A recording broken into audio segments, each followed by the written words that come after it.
وَعِبَادُ الرَّحْمَنِ الَّذِينَ يَمْشُونَ عَلَى الْأَرْضِ هَوْنًا، رحمان کے بندے وہ ہیں جو زمین پر آہستگی کے ساتھ، بڑی عاجزی کے ساتھ چلتے ہیں. یعنی وہ تکبر کے ساتھ جوتے پٹخاتے ہوئے اور اکڑتے ہوئے نہیں چلتے، بلکہ اس زمین پر اپنے آپ کو اپنے رب کا غلام اور بندہ سمجھتے ہوئے عاجزی کے ساتھ چلتے ہیں. اسی میں کراس ریفرنس کے طور پر جو قرآن حکیم میں 10 کمانڈمنٹس آئی ہیں سورہ بنی اسرائیل میں آیت نمبر 23 سے لے کر 39 تک، ان میں سے ہی آیت نمبر جو 37 ہے، آخری کمانڈ وَلَا تَمْشِ فِي الْأَرْضِ مَرْحًا، اور مت چل زمین میں اکڑ کر، إِنَّكَ لَن تَخْرِقَ الْأَرْضَ وَلَن تَبْلُغَ الْجِبَالَ طُولًا، بے شک نہ تو اکڑ کر زمین کو پھاڑ سکتا ہے اور نہ یوں اکڑ کے پہاڑوں کے برابر بلندی کو پہنچ سکتا ہے. امام کائنات سید الاولین والآخرین شفیع المذنبین رحمت للعالمین سیدنا و مولانا امام اعظم محمد رسول اللہ صلی اللہ علیہ وآلہ وسلم کی حدیث ہے، صحیح مسلم میں انٹرنیشنل نمبر کے مطابق 265 نمبر حدیث، جو اس تکبر کو بڑا کھول کر بیان کرے گی کہ آپ صلی اللہ علیہ وسلم نے ارشاد فرمایا، جس کے دل میں رائی کے دانے کے برابر بھی تکبر ہوا، ایسا شخص کبھی جنت میں داخل نہیں ہوگا. لیکن یہ یاد رکھیے گا، یہ دل کی کیفیت ہے. کوئی کسی پہ فتویٰ نہیں لگا سکتا کہ یہ متکبر ہے. یہ اللہ اور اس کے بندے کا معاملہ ہے.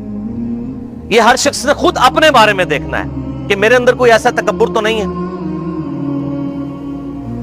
تو صحابہ اکرام نے عرض کیا، اللہ کے محبوب صلی اللہ علیہ وسلم، صحیح مسلم 265 نمبر حدیث، بسا اوقات انسان کی خواہش ہوتی ہے کہ اس کے کپڑے اچھے ہوں، اس کی جوتیاں اچھی ہوں، کیا یہ بھی تکبر ہے؟ تو آپ صلی اللہ علیہ وسلم نے فرمایا، یہ تکبر نہیں ہے، بلکہ تکبر یہ ہے کہ تم حق بات سے عناد کرو اور دوسروں کو حقیر سمجھو.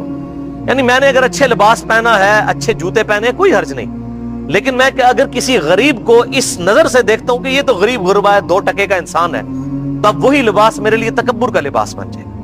اور پہلے نمبر پر کیا ارشاد فرمایا؟ تم حق بات سے عناد کرو، حق بات کو ٹھکرا دو. یہ سب سے بڑا تکبر ہے.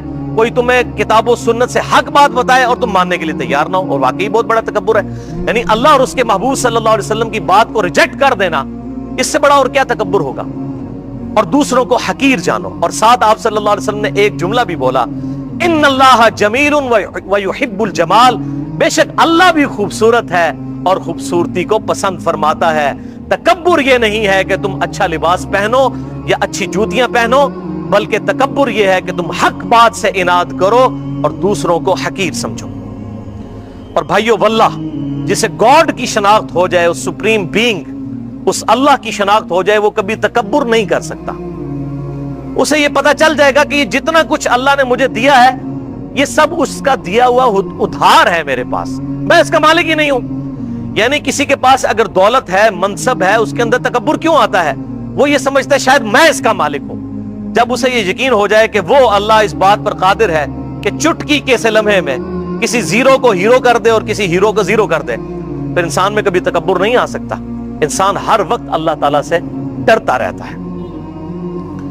اسی لیے ہمارے محبوب صلی اللہ علیہ وسلم نے ہمیں ایک وظیفہ بھی تعلیم فرمایا.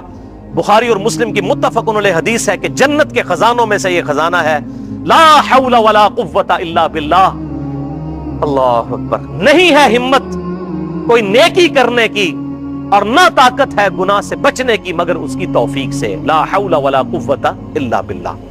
تو اس کے اندر بھی انسان میں عاجزی پیدا ہوتی ہے کہ اللہ تعالیٰ گناہ سے بچنے کی طاقت اور نیکی کرنے کی ہمت جو اللہ نے دی ہے، اس کو اللہ کی طرف منسوب کیا جائے. انسان یہ نہ کہے کہ کوئی میرا کمال ہے نیکی کے اوپر چلنا، بلکہ اس کا فضل و کرم ہے.